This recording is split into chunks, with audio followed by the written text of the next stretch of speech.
जनकपुर के निवासियों की विशेषता सुनो। पुर नर नारी सुभग, तन से सुंदर हैं, मन से सूची हैं, पवित्र, स्वभाव से संत हैं, आचरण से धर्मशील हैं, विचार से ज्ञानी हैं और व्यवहार से गुणवान हैं। जहां इतने शुभ आचरण वाले लोग रहते हो वहां अकाल पड़ जाए, आश्चर्य। अकाल तो कलयुग में पड़ता है, कली बार ही बार दुकाल परे, पर जनकपुर में अकाल पड़ गया जहां इतनी विशेषताओं वाले लोग रहते हो। मानो ये कथा एक संदेश देती है कि जीवन में कितनी भी विशेषताएं हों, पर भगवान की भक्ति की वर्षा के बिना जिंदगी में अकाल ही पड़ा रहता है। जिंदगी रूखी सूखी रहती है, क्योंकि वर्षा ऋतु रघुपति भगति, भगवान की भक्ति ही वर्षा ऋतु है। जब बादल छा जाते हैं तो वर्षा होने लगती है। और इसी तरह मैं कह रहा हूं, दृगबिंदु ये कहते हैं कि घनश्याम है दिल में, और घनश्याम न होते तो ये बरसात न होती। नैनों से प्रेम जल की वर्षा तभी तो होगी घन बन के, जब हृदय में घनश्याम आप होंगे। उन बादलों से वर्षा होती है। वर्षा ऋतु रघुपति भगति। और जनकपुर में वर्षा नहीं हो रही है, ज्ञान का प्रकाश है, पर भक्ति की वर्षा नहीं हो रही। जनक जी गुरुदेव के पास गए। गुरु जी उपाय बताओ। वर्षा होने लगे, इस मामले को हल करना है। गुरुदेव ने कहा हल करना है तो आप महारानी सुनैना मिलकर हल चलाओ। अब यह भी कितना सुंदर संकेत है। किसी उलझे हुए मामले को सुलझाने को हम हल बोलते हैं कि हल करो, इस मामले को हल करो, यही हल चलाना है। और जनक जी अकेले न चलाएं, अपनी नित्य संगनी सुनैना सुविशेषण सूक्ष्म दृष्टि के साथ और सुमति की भूमि पर विचार का हल चलाएं, तो हल का फल कभी कभी घट से टकरा जाता है। अब घट शब्द में श्लेष है। घट हृदय को भी कहते हैं, घट घड़े को भी कहते हैं। विचार जब तक हमारे हृदय को नहीं छुएगा तब तक भक्ति प्रकट होगी ही नहीं।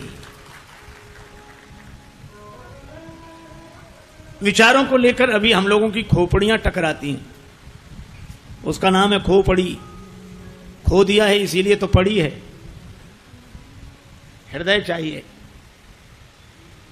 खोपड़ी से विचार का संबंध हो तो भक्ति नहीं जागती। जब विचार हृदय में प्रवेश करता है तो भक्ति प्रकट होती है। और भक्ति की पहचान क्या प्रकट हो गई? भक्ति की पहचान यही कि वर्षा होने लगे।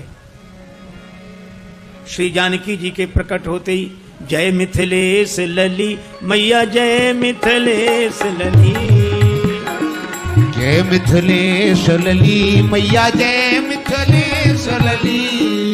कृपा रावरी जा पर, कृपा रावरी जा पर ताकि भक्ति फली, जय मिथिलेश लली।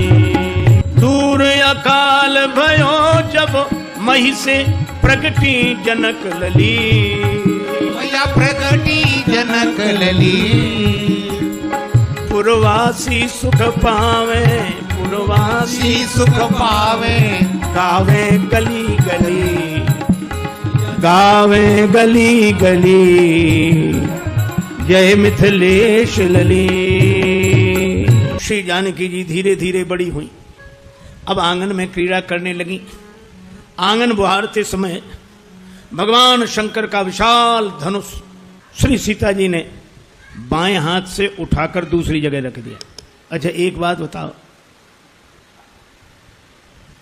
ये धनुष साधारण नहीं है, ये अभिमान का धनुष है। अच्छा संकेत बड़ा अच्छा है।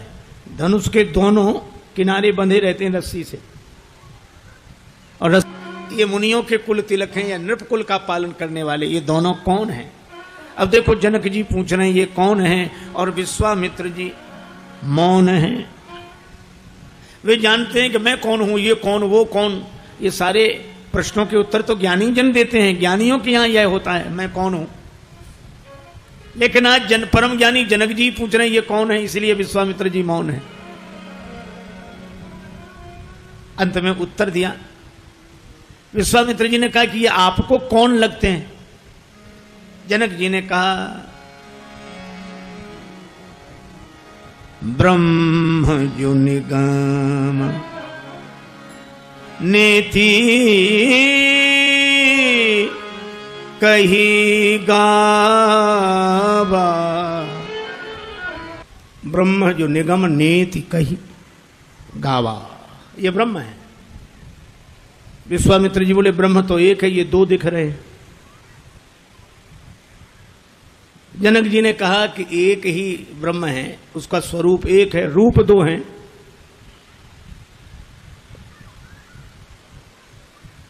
पर ब्रह्म तो इंद्रियों का विषय नहीं है, ये तो आंखों से दिख रहे हैं। जनक जी ने कहा इसका यह अर्थ नहीं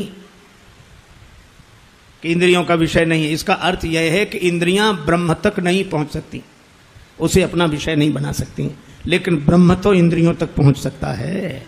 आंखें इन तक नहीं पहुंची, यही आंखों तक पहुंचे। अक्ल इन तक नहीं पहुंचती, यही अक्ल तक पहुंचते हैं।